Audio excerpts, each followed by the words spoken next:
Le cycle de recrutement hivernal de Tsahal a débuté. Des milliers de soldats s'apprêtent à s'enrôler dans les différentes unités de l'armée dans les 3 prochaines semaines. Parmi les combattants des unités d'infanterie, environ 38% sont des femmes contre 62% d'hommes, avec une moyenne d'âge de 18 ans et 9 mois. Le centre d'équipement et de division technologique et logistique est déjà préparé pour absorber les nouvelles recrues avec des dizaines de milliers de kits d'équipement, notamment des centaines de chaussures et de bérets, tous synthétiques pour prendre en compte les sensibilités des végétariens et végétaliens. Parmi les nouvelles recrues, on compte 482 nouveaux immigrants, dont 277 hommes et 205 femmes. 459 d'entre eux sont des soldats isolés. Les pays d'origine de la plupart d'entre eux sont la Russie, l'Ukraine, la France et les États-Unis.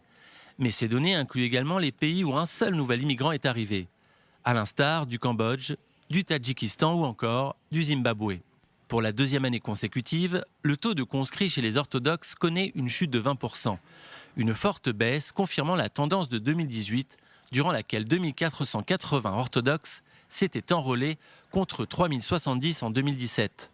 Parmi les bureaux de recrutement qui accueilleront le plus de jeunes, celui de Tel HaShomer arrive en tête de liste avec près de 37%.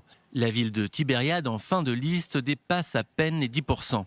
Les données révèlent également les noms les plus communs de ce nouveau cycle. 246 garçons se prénomment Daniel et 157 filles Noah.